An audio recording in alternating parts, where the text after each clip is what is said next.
Imagine a cena. Homens fortemente armados encurralando Jesus e seus discípulos. Enquanto Pedro decepava a orelha de um dos perseguidores e tantos seguidores de Jesus fugiam desesperados, uma figura, no mínimo curiosa e engraçada, é mencionada no Evangelho de Marcos. A Bíblia diz que um jovem que vestia apenas um lençol de linho fugiu deixando as vestes para trás, enquanto os soldados tentavam inutilmente prendê-lo. Afinal, quem era esse jovem? E por qual motivo essa história tão pitoresca está registrada apenas em Marcos e não nos demais evangelhos? Se você ainda não tinha reparado, cada um dos 4 evangelhos possui a sua própria particularidade. E eu ensino mais sobre isso no módulo sobre os evangelhos sinóticos dentro da plataforma A Bíblia Comentada. E se você quer entender melhor o Novo Testamento como nunca antes, eu sugiro que você se inscreva o mais rápido possível. Sabe por quê? Nós estamos lançando uma nova aula exclusiva para todos os nossos alunos, isso todas as semanas, uma vez por semana. Então abaixo você encontra o link do nosso site. É só clicar e saber mais informações. Eu aguardo você. Eu vou querer gravar um podcast um dia sobre Judas, vai ser um negócio interessante. Porque, só um pequeno parênteses antes de a gente voltar pro tema. Cara, e aí, será que Judas, ele teve... Porque diz na Bíblia que o final é mais importante. Uhum. Qual foi o final de Judas? Eu sei o final de Judas, mas... Ele morreu. Morreu? Não, mas o ponto é, Judas, ele se matou, né? Sim, ele definhou. Só que, assim, porque ele se arrependeu de algo que ele fez. Sim. E aí? Mas se o cara se arrependeu no final da vida, isso daqui é bom ou é ruim? Deixamos para o episódio de Judas e não vamos responder isso agora. Será que Judas Se ele se arrependeu, ele tinha que ter sido perdoado, né? Então será que Judas foi inimigo, né? Será? Bom, e aí continuamos aqui, beleza. Aí de repente a gente tem agora o chamado de Deus.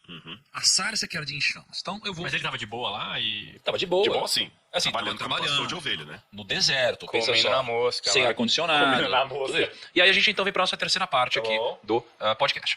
Depois de anos vivendo em Midian, Moisés se encontrou em um dia com qualquer outro, levando gado para pastar nas terras mais distantes, próximas ao Monte Horebe, também conhecido como Monte de Deus. O que aconteceria naquele dia, no entanto, estava longe de ser normal, Kaique.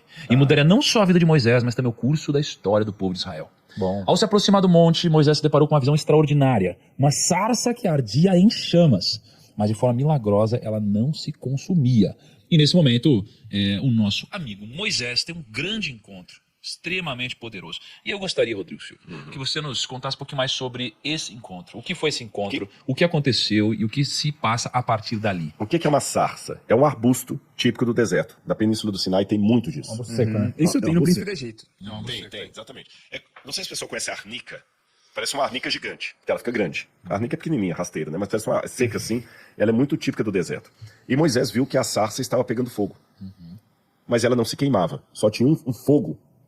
Aí quando Moisés chegou perto... Isso aí é complexo, né? Porque se eu vejo uma árvore pegando fogo, eu não reparo tão rapidamente que ela não tá queimando a árvore. Não, assim, mas né? é que assim, essa aí é uma árvore seca fina. Se tivesse pegando fogo, ela meio que acho que Com certeza. ela ia sumir muito rápido. Você quer Mas ele perceber tem razão. rápido? Ia Sim, ser sim, fácil porque é um de perceber? arbusto. É, Arbusto muito é fininho. combustível. Tanto é que quando você é escoteiro, desbravador, alguma coisa assim, Faz fogueira com você faz fogueira com esses arbustos secos. Ela é um combustível muito rápido. Então, ela pegar fogo no deserto, já era uma coisa assim, poxa, o que aconteceu dela pegar fogo? E, de repente, Moisés até queria abafar ali, porque, veja, ele estava com os animais pastando. Deserto. Você não tem pastagem com tanta facilidade para todo lugar. Então, um foco de incêndio era complicado. Acaba com 2, 3 dias de comida de ovelha, né? Ou mais. Você entendeu? Então, assim, deu um foco de incêndio ali, você tem que acabar com aquilo. Talvez Moisés chegou até com o intuito de apagar o fogo. Aí, quando ele viu, peraí, o fogo não consumiu o arbusto. Aí uma voz fala com ele assim, Moisés. E é interessante que a primeira coisa que Deus fala com ele é chamando pelo nome. Moisés, Moisés, 2 vezes. Na Bíblia tem muito isso assim, quando você repete o nome da pessoa 2 vezes, é que você vai dizer algo muito solene. Por exemplo, quando o apóstolo Paulo, que então se chamava Saulo, estava perseguindo o cristianismo, Jesus falou com ele assim, Saulo, Saulo, por que me persegues? Então, na cultura do Oriente Médio, quando você chama 2 vezes o nome da pessoa, é que você vai falar alguma coisa muito importante para ela. Então você fala assim, Kaique, Kaique. Se eu repetir 2 vezes o seu nome, você para tudo, porque é urgente, é sério. Saulo, Saulo. É tipo quando a esposa tá querendo pedir pra você ficar quieto, assim. Ela fala o nome completo. Tiago. Não é mesmo assim? Ou nome Kaique. Entendeu? Lembra que Jesus até falou o seguinte, nem todo aquele que me diz Senhor, Senhor entrará no reino dos céus. Nem todo aquele que me diz Senhor, Senhor. Nem todo aquele que se acha importante. Nem né? todo aquele que se acha importante. Então Deus falou, Moisés, Moisés. É importante essa cultura, né? Sim, sim. Aí Moisés respondeu, eis-me aqui. Deus continuou, estou lendo aqui. Se cagando inteiro, né? Porque Com o certeza. negócio pegando fogo e alguém chama ele. Aí Deus continuou, não se aproxime, tire as sandálias dos pés, porque o lugar que você está é terra santa. Nossa. É interessante, por que Deus mandou tirar as sandálias dos pés? Só tem mais uma situação na Bíblia em que Deus manda alguém tirar as sandálias. Foi quando Deus aparece para Josué. E não tem mais nada na Bíblia, nenhuma doutrina, Cara, nenhum que mandamento. interessante. Isso é mais uma daquelas histórias meio hereditárias onde acontece algo com ele e com o próximo. Exatamente. Dele. Porque Josué Aqueles ficou 40 paralelos. anos com Moisés. Exatamente. Caramba, que coisa. Sempre tem esses paralelos na Bíblia, que a gente tá falando lá das genealogias. Embora Josué não fosse parente de Moisés, mas pela convivência ele fosse um filho Mas quase o nosso adotado. tópico não tem a ver só com sangue, né? Tem a ver com essa criação, essa ligação, né? Exatamente, com o ecossistema que você está. Sim. Por que Deus mandou tirar a sandália aqui, sendo que isso não é uma doutrina bíblica? Respeito. Pois é, mas que tipo de respeito? Lá no Museu do NASP, quando vocês foram lá, não sei se vocês vão lembrar, que foi muito rápido, mas quando a gente voltar lá, eu vou mostrar com calma para vocês.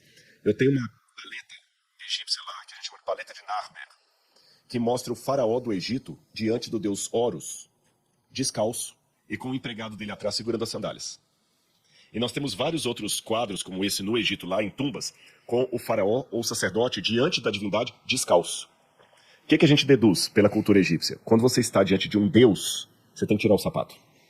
No dia do julgamento tem que tirar o sapato. Tem que estar com o pé descalço? Descalço. Era um costume egípcio. Deus sabia que Moisés estava cheio de background egípcio. Então, embora Deus não, como é que se diz assim, não assinasse embaixo daquela cultura egípcia, Deus tinha que se valer daquela cultura para Moisés entender. Porque se Deus não mandasse Moisés tirar o sapato, Moisés podia pensar que era um espírito do deserto, um gênio. Eles têm muita crença de gênio do deserto. É igual aqui na floresta amazônica, o pessoal acredita em curupira, boitatá, saci, espíritos do deserto, da floresta.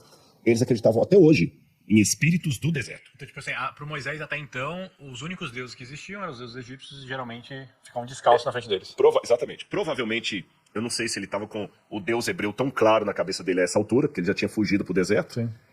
E já tinha passado um bom tempo no deserto. Ele tinha quase 40 anos que ele estava ali. Ah, então já tava com 80. Já estava com 80 quase. Isso aí choca as pessoas. Quando ele volta pro Egito, ele está com quase 80. Então ele fala, quem és tu, Senhor? Aí ele tirou o sapato e viu que era Deus que estava falando com ele. Como é que funciona esse negócio de Deus falar com a linguagem egípcia sem endossar? Você sabe que quando a pessoa espirra, nós por educação falamos saúde.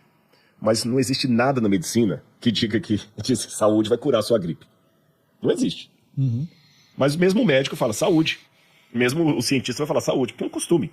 Esse costume veio da Idade Média. Acreditava-se que quando a pessoa espirrava, a alma saía pela boca. Então você falava, Deus te crie que te dê boa sorte, saúde para a alma voltar. Superstição. Só que hoje, se Jesus estivesse aqui e alguém espirrasse, o que Jesus ia falar por educação? Saúde. Se Jesus falasse saúde, não é que Jesus estava endossando aquela cultura pagã, nem estava dizendo que realmente dizer saúde cura. Jesus estaria sendo simplesmente educado e conversando conosco na nossa cultura. Uhum. Entendeu? Então, para Moisés entender, ele falou, tira o sapato. Opa, então não é nenhum espírito que está falando comigo, não, nenhum gênio. É a divindade. Qual divindade?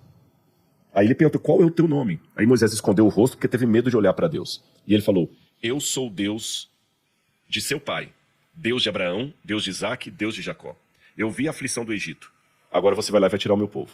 Aí Moisés, não, mas eu tô com muito medo, eu não posso ir, desculpa, manda outro.